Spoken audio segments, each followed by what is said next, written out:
Dorit Kemsley addresses P.K. Kemsley marriage before divorce. Although she's a proud mother of two, Dorit Kemsley confessed she never prioritized getting married or having children. In fact, there was a time when she was content with the idea of never starting a family. Dorit explained her past thoughts in a recent interview with Briefing on Bravo, just weeks before she filed to divorce Paul P.K. Kemsley. Dorit Kemsley says she wasn't desperate to get married. As much as I now wholeheartedly know I was absolutely born to be a mother, and I'm so blessed, thank you God, for these two amazing children, I was not the girl that was desperate to get married or desperate to have children. I wasn't at all, she told the outlet. I just thought if it's meant to be, it will be. Dorit said she met PK shortly after turning 35 and started a family with him just 2 years later. She gave birth to their first child, a son named Jagger, at age 37, and their second child, a daughter named Phoenix, at age 39. I can tell you at 35, I was very much like, if it's not meant to be, this is not in the cards, she said about having children, and I was perfectly okay with that. Same with marriage. I believe in destiny and that things happen for a reason, and you have to just trust in it. And I think you have to be proactive and you have to live your life and you have to keep moving forward and just trust the process. Dorit Kemsley was engaged 2 times before marrying Paul P.K. Kemsley. P.K. was Dorit's first husband, but he wasn't the first man who proposed to the swimwear designer. Dorit confirmed she was engaged to 2 wonderful men before meeting P.K., but never walked down the aisle. Why? Well, she didn't provide details on what ended those engagements, but suggested P.K. was the first man with whom she envisioned a future. After 3 months, I felt like I'd known him my whole life. There was just something very different. It was like 2 pieces of a puzzle that fit, she said. P.K. was the choice for me, and to build a life with him. If given the chance, I would make the same choice. Dorit Kemsley files for divorce from Paul P.K. Kemsley. On April 25, numerous outlets confirmed Dorit had filed for divorce, citing irreconcilable differences. The news came roughly a year after the couple announced their marital split. We as a couple have been subject to a lot of speculation about our marriage.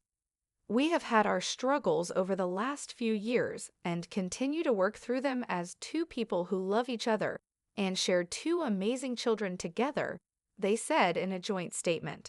To safeguard our deep friendship and maintain a harmonious environment for our children, we have made the mutual and difficult decision to take some time apart and reevaluate our relationship while we prioritize our children. We appreciate your love and support while we continue to do the work necessary throughout this journey. Dorit has yet to publicly comment on the divorce filing as of press time. Get more details on the couple's separation and how they're navigating co-parenting life. The life between us. Dorit's story before the goodbye. There's a stillness that follows truth, no matter how loud the truth might be. I never thought I'd write something like this, not because I'm incapable of being vulnerable, but because some parts of my life were always so deeply entwined with someone else's that to untangle them felt like disloyalty. PK was never just my husband. He was my partner, my friend, my co-parent, my unexpected chapter.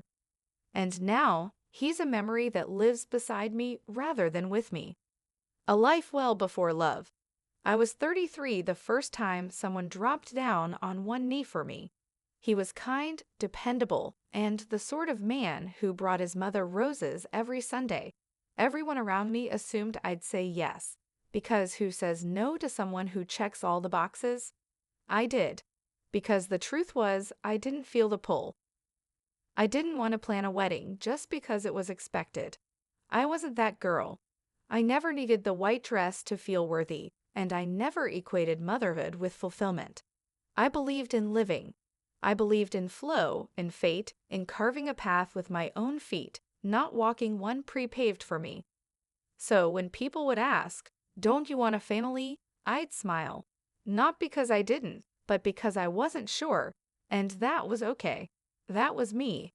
Dorit, the girl who could just keep dancing with life as it came. A London evening and a man named PK. It was at a party in London when I met PK. I was 35, tired from traveling, wearing a dress I didn't love and shoes that pinched. He was loud, warm, and the kind of man who makes you feel like you've just entered a sitcom scene. Everyone knew him. Everyone liked him. I didn't. At least, not right away. He made a joke I didn't think was funny, asked me a question I'd already answered, and told me I had the kind of eyes you write songs about. It was all too much and yet somehow not enough. By the end of the evening, I gave him my number. I still don't know why. Maybe because I saw something in him I didn't want to admit. Or maybe because I was just curious. I've always followed my curiosity. The quiet between us. 3 months later, I knew. It wasn't about the flowers or the gifts or even the long nights out in Beverly Hills. It was the quiet moments, Sunday mornings with no makeup, our fingers brushing as we passed each other in the kitchen, the way he looked at me when I wasn't looking at him. It felt like two lives that had somehow always been running parallel, finally crossing at the perfect moment. And I, Dorit, the girl who had turned down marriage twice, found myself saying yes. Not because I was desperate, because I was ready. Becoming mommy. Motherhood wasn't something I had dreamt of. It wasn't something I planned or even visualized, the way many do. But the first time I held Jagger, the world rearranged itself. Suddenly, I couldn't remember what mattered before him. And 2 years later, Phoenix made our lives more colorful than I ever knew was possible. I became mommy before I became many things. And for a while, that was everything. PK and I were this beautiful, chaotic team. He was the storyteller, I was the structure. He brought the magic, I built the routine. We were good, at least for a while. Cracks in the marble. People think marriages crumble with dramatic explosions, affairs, betrayals, scandals. But the truth, it's quieter, more like water on stone, a slow erosion. I started noticing the distance when I stopped reaching for his hand, not because I was angry, but because it didn't feel necessary anymore. We were coexisting, we were kind, we were functional, but we weren't connected. Life had gotten loud. Work, filming, house renovations, headlines, rumors. Sometimes we'd go days without finishing a conversation, sometimes weeks, but we smiled for the cameras. We held hands at events. We answered questions with rehearsed ease. Because admitting the truth meant doing something about it. And neither of us was ready. The camera stops rolling. Last year, we sat across from each other in our living room.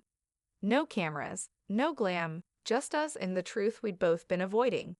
We need time, I said. He nodded. It wasn't explosive. It was heartbreaking. Two people who still cared for each other, just not in the way they used to.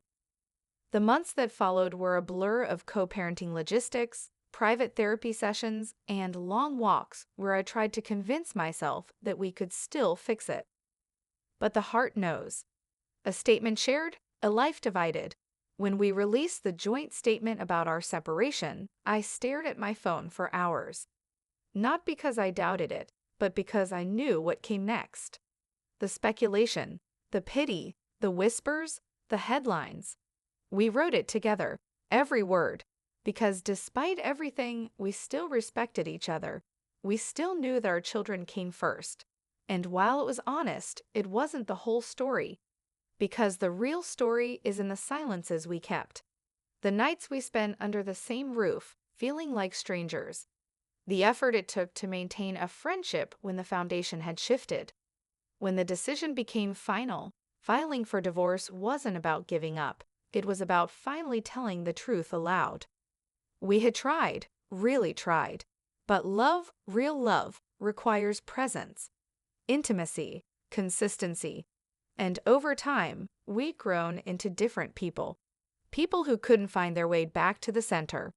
I still love the man I married.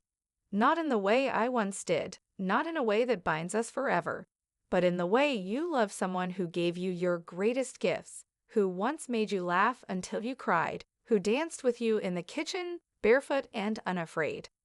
The woman I am now, people ask me how I'm doing. They say it with eyes full of pity, like I'm broken. But I'm not.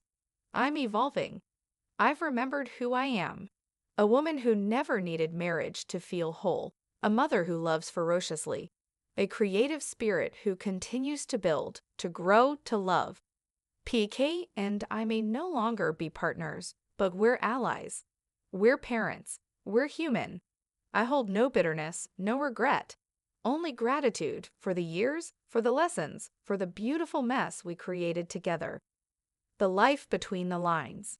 There are chapters still to write. About healing, about self-discovery, about what it means to start again. But for now, I sit here, pen in hand, grateful. Grateful for a past that shaped me, for a man who gave me love when I needed it, for children who made me believe in destiny, and for the courage to close one chapter so that I can write the next. In my own words, on my own terms, with all the love I've left to give.